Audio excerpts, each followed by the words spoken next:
अच्छा, ये एक टॉपिक तो नहीं है, एक चीज़ है बीच में जो हम यूज़ करते हैं प्रोग्राम में, उसका जिक्र कर लिया है। क्या है? It's a statement terminator. Terminator किसे कहते हैं भाई? ख़त्म करने वाला, टर्मिनेट करने वाला, टर्मिनेटर। ठीक है, तो स्टेटमेंट को ख़त्म करने वाला स्टेटमेंट टर्मिनेटर। इसका मतलब क्या हो गया कि जहाँ पे स्टेटमेंट ख़त्म हो रही है, इस चीज़ को आइडेंटिफाई करने के लिए जो सिंबल यूज़ होगा, that symbol is count as statement terminator. और वो सिंबल कौन सा होता है? It's semicolon. ठीक है, तो क्या कह रहे हैं? Every statement in C plus plus must be terminated with semicolon. हर स्टेटमेंट सेमीकोलन से टर्मिनेट होगी, तब तो कंपाइलर अंडरस्टैंड कर लेगा उसको कि भाई यहाँ स्टेटमेंट खत्म हो गई है। It indicates the end of the statements. ये इंडिकेट कर रहा होता है कि हमारी स्टेटमेंट एंड हो गई है। And it is also called statement terminator if the terminator is missing an error message will appear. अगर तो टर्मिनेटर नहीं मिलेगा कंपाइलर को तो वो एरर मैसेज जनरेट कर देगा, क्योंकि वो आइडेंटिफाई नहीं कर पाएगा कि आपने बात कंप्लीट करी है कि नहीं करी है, स्टेटमेंट खत्म हुई है कि नहीं हुई है। ठीक है, तो किससे आइडेंटिफाई करता है ये चीज़ कंपाइलर? इस सेमीकोलन से। इसका मतलब क्या होता है? स्टेटमेंट टर्मिनेट हो गई है। Is that clear? तो एक छोटी सी चीज़ है जो कि आप हम अपने प्रोग्राम्स में हर स्टेटमेंट के साथ यूज़ करेंगे। उन्होंने बीच में उसका डिस्कशन कर लिया है। अब हम मूव कर रहे हैं अपने नेक्स्ट टॉपिक पे, जिसका नाम है एस्केप सीक्वेंसेस। क्या नाम है? Escape sequences. अच्छा, पहले तो इसको एक बार रीड आउट कर लेते हैं, फिर मैं आपसे पूछता हूँ कि आपने ये नाम कहाँ सुना है जरा एस्केप का। The escape sequences are special non-printing characters। क्या मतलब भाई? स्पेशल कैरेक्टर्स होते हैं जो कि प्रिंट नहीं होते, एग्जीक्यूशन के टाइम पे या एग्जीक्यूशन के बाद प्रिंट नहीं होते ये कैरेक्टर, इनको हम बेशक प्रोग्राम में यूज़ करते हैं। They can be used with the C out. और इन तमाम स्पेशल कैरेक्टर्स को सी आउट स्टेटमेंट, जो कि आउटपुट स्टेटमेंट थी, उनके साथ यूज़ किया जाता है। सी आउट के साथ यूज़ किया जा रहा है तो इसका मतलब तो प्रिंट तो होने चाहिए। सी आउट में तो हम वो यूज़ करते हैं जो चीज़ प्रिंट हो, ऐसा ही है। तो पर ये प्रिंट नहीं होते, इसीलिए इनको एस्केप सीक्वेंसेस कहा जाता है। क्यों नहीं प्रिंट होते मैं अभी बताता हूँ। उसकी वजह ये है, क्या है? An escape sequences starts with a back slash, क्योंकि इनसे पहले बैक स्लैश लगा दिया जाता है। इनसे पहले बैक स्लैश लगा दिया जाता है, इसलिए ये एस्केप हो जाते हैं, इसलिए ये प्रिंट नहीं होते। अच्छा, एंड अ कोड कैरेक्टर, इनको escape sequence start with the back slash and a code character, code character से भी इनको स्टार्ट किया जाता है। अच्छा, the commonly use escape sequences are given below. अभी मैं आपको दिखाता हूँ वो कौन से कॉमनली यूज्ड एस्केप सीक्वेंसेस हैं हमारे पास। ये अप्रॉक्स कोई 7-8 एस्केप सीक्वेंसेस हैं जिनका डिस्कशन हम अभी यहाँ करने जा रहे हैं। Is that clear? ठीक है, तो अभी तक हमने एस्केप सीक्वेंसेस के बारे में क्या सुना, क्या समझा कि ये कुछ ऐसे कैरेक्टर्स होते हैं जो कि नॉन प्रिंटिंग कैरेक्टर्स कहलाते हैं। इनका कोई ना कोई पर्पस तो होता है, क्योंकि कोई ना कोई सीक्वेंस है, सीक्वेंस है तो कोई ना कोई काम के लिए यूज़ हो रहा है, हम वैसे तो फालतू तो नहीं यूज़ कर रहे हैं। ठीक है, कोई ना वो क्या फंक्शन होता है, क्या पर्पस होता है, मैं आगे डिस्कस कर रहा हूँ अभी आपसे। ठीक है, पर ये प्रिंट नहीं होंगे, मतलब ये शो नहीं होंगे। जब प्रोग्राम एग्जीक्यूट होगा तो उसके बाद ये शो नहीं होंगे, इसलिए इनको एस्केप मतलब छुपे हुए सीक्वेंस कहलाते हैं, एस्केप हुए हुए हैं। ठीक है, और इनको यूज़ कैसे करते हैं? सी आउट स्टेटमेंट के साथ, सी आउट के बाद इनको यूज़ करते हैं, और उससे पहले बैक स्लैश का इस्तेमाल करते हैं लाजमी। यहाँ तक बातें क्लियर हैं सबको? अब बात करते हैं उन एस्केप सीक्वेंसेस की, जिसमें से पहले 3 ये हैं। पहले 3 ये हैं तो देख लिया होगा आपने कि backslash A, backslash B, backslash T, ये तो इनके नाम हो गए कि ये 3 एस्केप सीक्वेंसेस है। पर ये यूज़ कैसे होंगे? सी आउट के साथ। तो मैं आपको एग्जाम्पल में दिखा भी देता हूँ। सी आउट के साथ, सी आउट एंगुलर ब्रैकेट्स सी आउट के साथ लाजमी लगते हैं, वो तो उसका पार्ट है। और उसके बाद backslash A, backslash B, backslash T. ठीक है, अब इनका काम क्या है इसकी बात करते हैं। अब इनका काम क्या है इसकी बात करते हैं। ठीक है, अच्छा क्या काम है भाई? ए मीन्स अलर्ट और alarm. It causes a beep sound in the computer.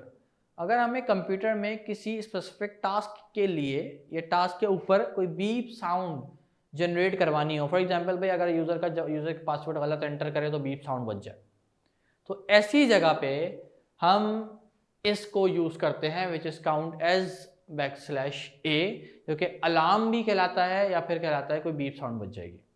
ठीक है, सारे में क्या पूछ रहे हैं? कोड कैरेक्टर कौन से होते हैं? ये कोड कैरेक्टर की बात हो रही है, ये कोड कैरेक्टर है, कोड, ये backslash A, backslash B, backslash T, इसको एस्केप सीक्वेंसेस कह रहा है। ठीक है, यहाँ तक क्लियर हो गई बात सबको कि पहला एस्केप सीक्वेंस जो कि बैकस्लैश ए था उसका क्या काम है, उसका काम है अलार्म बजाना या फिर अलर्ट करना, ठीक है। सॉरी। अच्छा, कब यूज़ होता है ये? जैसे कि आप लोगों ने यूजुअली देखा होगा कि भाई पासवर्ड गलत एंटर कर दिया तो बीप्स की साउंड बजती है, तो वहाँ पे बैकस्लैश पे उस फंक्शन में इसको यूज़ किया जाता है, सही है। अच्छा, number 2 backslash B, it's what, backspace. इसका काम क्या है? Backspace. B stand for backspace, it moves the cursor backspace. ये कर्सर को एक बैकस्पेस पीछे ले जाने के लिए, एक कैरेक्टर रिमूव करके बैकस्पेस ले जाने के लिए यूज़ किया जाता है। लिखा कैसे जाएगा? सी आउट के एंगुलर ब्रैकेट्स और इन्वर्टेड कॉमा के अंदर बैकस्लैश बी। लिखने का तरीका सबका सेम है, सिंटेक्स सबका सेम है, पर पर्पस डिफरेंट है। पहले का पर्पस था अलार्म और बीप जनरेट करना, दूसरे का पर्पस है बैकस्लैश, एक स्पेस पीछे चले आना, ठीक है, एक कैरेक्टर रिमूव करके पीछे चले आना। Is that clear? अच्छा, नंबर 3, अब तीसरे की बात करते हैं, क्या है? It's backslash T. Backslash T का क्या काम है? T stand for horizontal tab. Horizontal tab, tab सबको पता है ना क्या होता है? It's a bunch of spaces. जब 8-10 स्पेस एक साथ दिए जाते हैं उसको टैब कहते हैं, ठीक है, it's a bunch of tab. तो क्या है? T stand for horizontal tab. It is used to shift the mouse cursor to the couple of spaces. मैंने क्या कहा? अभी बंच ऑफ स्पेसेस, तो एक ही बात हो गई, couple of spaces to the right in the same line. For example, आपका कर्सर यहाँ मौजूद है, यहाँ मौजूद है। कर्सर क्या होता है? जहाँ हम लिख रहे होते हैं वो पॉइंट, कर्सर यहाँ मौजूद, ठीक है। अब अगर हम ये यूज़ करते हैं बैकस्लैश टी, तो इसके थ्रू क्या होगा? कर्सर बंच ऑफ स्पेसेस आगे चला जाएगा, फॉर एग्जाम्पल यहाँ आ जाएगा। वरना क्या होता है? एक एक करके आगे आता है, यहाँ फिर यहाँ फिर यहाँ फिर यहाँ फिर यहाँ फिर। अब क्या होगा? अगर आप बैकस्लैश टी यूज़ कर लेंगे तो ये बंच ऑफ कैरेक्टर मूव करके यहाँ पे आ जाएगा। Is that clear? तो it's a bunch of character by which it went there. Got it now? Any confusion there? कोई सवाल किसी के ध्यान में आता? ये 3 एस्केप सीक्वेंसेस हमने डिस्कस कर लिए हैं। पहला कौन सा था? बैकस्लैश ए, क्या काम था उसका? अलार्म जनरेट करना या फिर बीप साउंड जनरेट करना। दूसरा कौन सा था? बैकस्लैश बी, इसका काम क्या था? एक स्पेस बैक चले जाना, कर्सर को एक स्पेस पीछे लेके चले जाना। और तीसरा जो यूज़ किया हमने वो क्या था? बैकस्लैश टी, इसका काम क्या था? एक हॉरिजॉन्टल टैब, कर्सर को आगे लेके आ जाना। अच्छा देखो, प्रोग्राम एग्जीक्यूशन में तो माउस से नहीं कर सकते ना हम ये काम। जब प्रोग्राम रन हो गया माइबा, जब प्रोग्राम एग्जीक्यूट हो गया तो उसका मतलब है तो प्रोग्राम चलते हुए तो आप ये काम नहीं करवा सकते। जब आपने यूज़र को एक प्लेटफॉर्म अवेलेबल कर दिया यूज़ करने के लिए, जैसे कि मैं भी बता रहा हूँ, यूज़र अपना पासवर्ड एंटर कर रहा है, उसको प्लेटफॉर्म बना नजर आ रहा है, प्रोग्राम के थ्रू अपना पासवर्ड एंटर कर रहा है। अब गलत पासवर्ड एंटर होगा तो आपके लिए बीप साउंड बच जाए, राइट। अब फॉर एग्जाम्पल यूज़र ने क्या किया कि गलत करेक्टर इंसर्ट कर दिया, तो वो एक बैकस्पेस पीछे चला जाए, ठीक है। अब यूज़र को एक हॉरिजॉन्टल स्पेस चाहिए लिखने के लिए, ठीक है, तो हॉरिजॉन्टल स्पेस किसके थ्रू आएगी? इसके थ्रू आएगी। अब यूज़र को, फॉर एग्जाम्पल यूज़र को छोड़ो, मैं अपनी प्रोग्रामर की बात करता हूँ, मैं प्रोग्राम बना रहा हूँ, ठीक है, मैं प्रोग्राम बनाते हुए मुझे एक हॉरिजॉन्टल स्पेस देनी है बीच में, तो मैं बजाय उस हॉरिजॉन्टल स्पेस के मल्टीपल स्पेसेस एंटर करूँ, मैं बैकस्लैश टी यूज़ कर लूँगा, जिसके थ्रू वो क्या करेगा? हर लाइन के बाद एक हॉरिजॉन्टल टैब, हॉरिजॉन्टल स्पेस दे देगा, ठीक है। तो अगर ये काम हम टाइपिंग के वक्त, प्रोग्राम बनाते वक्त स्पेस की प्रेस करके करें तो you we have to press the multiple keys multiple time. अगर हम ये स्टेटमेंट लिखें, इस स्टेटमेंट को हर जगह यूज़ करते रहें तो हमारा टाइम बच जाएगा, काम बच जाएगा, और एक स्पेसिफिक फॉर्मेट पे काम होगा। हो सकता है स्पेसेस दें कहीं और तो कहीं ज़्यादा हो जाए, कहीं कम हो जाए, ठीक है। तो इस चीज़ों से बचने के लिए, एक फॉर्मेट पे काम करने के लिए हम इनको यूज़ करते हैं। बैकस्लैश एन, ठीक है, बैकस्लैश एन का क्या काम है? N stand for new line. ये क्या करता है? कर्सर को न्यू लाइन पे ले जाता है। बैक स्पेस क्या कर रहा था? कर्सर को एक स्पेस, एक कैरेक्टर पीछे लेके जा रहा था। अगर कर्सर यहाँ मौजूद है तो यहाँ ले जा रहा था, ये बैक स्पेस था। और टैब क्या था? मैंने बताया, जो बंच ऑफ कैरेक्टर आगे लेकर आ जाएगा, ठीक है। और टी एन क्या है? जो कि कर्सर को न्यू लाइन पे लेके चला जाएगा। जब हम बैकस्लैश एन यूज करेंगे तो कर्सर आपका नेक्स्ट लाइन पे स्विच हो जाएगा, ठीक है। अच्छा, अब बैकस्लैश आर क्या चीज है? It's a carriage return. What does it mean by carriage return? It is used to position the cursor to the beginning of the current line. अगर आप यहाँ मौजूद हैं, फॉर एग्जाम्पल यहाँ मौजूद हैं, तो एक एक की प्रेस करके कर्सर को पीछे लेके जाना, इससे बचने के लिए क्या यूज करेंगे हम? Backslash are. बैकस्लैश आर क्या करेगा? आपके कर्सर को ऑटोमेटिकली लाइन के शुरू में ले जाएगा, ठीक है। बैकस्लैश आर के थ्रू आपका कर्सर ऑटोमेटिकली लाइन के स्टार्ट में इनिशिएटिव वे में चला जाएगा, और अगर ये काम कीबोर्ड से करेंगे तो एक एक की प्रेस करके पीछे लेके जाना पड़ेगा, आप कहीं लाइन के बीच में मौजूद है या एंड में मौजूद है। ठीक हो गया। अच्छा, last next one is double backslash. It's use what for what purpose? Backslash it is use to print the back slash character. अगर हमें बैक स्लैश करेक्टर कहीं पे प्रिंट करना है, बैक स्लैश करेक्टर मतलब ये वाला character, अगर ये कहीं पे प्रिंट करना है तो हम डबल बैक स्लैश के थ्रू यूज़ करेंगे, क्योंकि एक बैक स्लैश जो है वो तो स्केप सीक्वेंस का है, वो तो हाइड हो जाएगा, स्केप सीक्वेंस तो हाइड हो जाते हैं, ठीक है, और दूसरा प्रिंट हो जाएगा। दूसरा अगर हमें कहीं पे बीच में बैक स्लैश प्रिंट करवाना है प्रोग्राम के बीच में, तो हम उसको इस तरीके से यूज़ करवाते हैं, डायरेक्ट नहीं करवा सकते। डायरेक्ट क्यों नहीं करवा सकते? क्योंकि कंपाइलर को उसका मतलब किसी और सेंस में पता है, ठीक है। कंपाइलर के पास वो वर्ड जो है वो प्री डिफाइन हुआ हुआ है as a what, as a escape sequence, तो वो सिंगल उसको रीड नहीं करेगा, तो हमें उसको इसके थ्रू रीड करवाना पड़ेगा, डबल बैक स्लैश के थ्रू। यहाँ तक क्लियर हो रहा है सबको?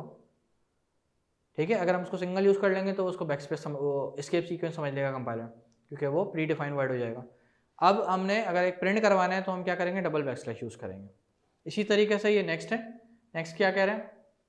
Back slash it's what quotation mark, single quotation mark. ये किस लिए यूज़ होता है? सिंगल कोटेशन मार्क प्रिंट करवाने के लिए। ये किस लिए यूज़ होता है? डबल कोटेशन मार्क प्रिंट करवाने के लिए, ठीक है। अगर हमें सिंगल कोटेशन प्रिंट करवानी है तो बैक स्लैश तो स्केप सीक्वेंस का है, वो तो हाइड हो जाएगा, ये सिंगल कोटेशन कहीं प्रिंट हो जाएगी। Is that clear? और अगर हम ऐसे ही सिंगल कोटेशन कहीं डाल देंगे तो वो तो प्रोग्राम में सिंटेक्स एरर दे देगा, बोलेगा ये तो बीच में अलाउ ही नहीं है, प्रोग्राम की स्टेटमेंट के बीच में तो ये अलाउ ही नहीं है, सिंटेक्स एरर जनरेट कर देगा, ठीक है। तो अगर हमें कहीं पे इसको प्रिंट करवाना है तो हम इसके थ्रू करवाते हैं। इसी तरह डबल बैक स्लैश, इसी तरह double quotation. I hope so you guys are clear about the escape sequences. इतना मुश्किल चीज़ नहीं है, इतना कोई टफ नहीं है। बस क्या है, वो सीक्वेंसेस जो कि हाइड हो जाते हैं प्रोग्राम के प्रिंट होते वक्त और उनका फंक्शन परफॉर्म हो जाता है, ठीक है, प्रोग्राम के बाद नज़र नहीं आते, और इनको यूज़ किया जाता है बैक स्लैश से। और बैक स्लैश का मतलब स्केप सीक्वेंस है, तो बैक स्लैश हाइड हो जाएगा, उसके बाद वाला कैरेक्टर का फंक्शन प्रिंट होगा या फिर कैरेक्टर प्रिंट होगा। जैसे कि हमने 8 देखे, मेरे ख्याल से 8 नहीं, कितने थे? 1 2 3 4 5 6 7 8, हाँ 8 थे। नंबर 1 कौन सा था? बैक स्लैश ए, जिसका काम था अलार्म का, बीप साउंड जनरेट करने का। नंबर 2 कौन सा था? जल्दी से बताइए। Backslash B, it's what? Backspace, ठीक है। नंबर 3 कौन सा था? Backslash T, horizontal tab. Number 4 कौन सा था? Backslash N, very good, it's for the new line. Next कौन सा था? एन के बाद कौन सा था? Backslash R, it's what? Carriage return, very good. Carriage return का मतलब क्या? लाइन के शुरू में लेकर आ जाएगा कर्सर को। इसके बाद था डबल बैक स्लैश, जो कि एक बैक स्लैश प्रिंट करवाने के लिए यूज़ होगा। इसके बाद था back slash single quotation mark, जो कि सिंगल कोटेशन प्रिंट करवाने के लिए यूज़ होगा। And the last one is double quotation, जो कि डबल कोटेशन के लिए यूज़ किया जाएगा।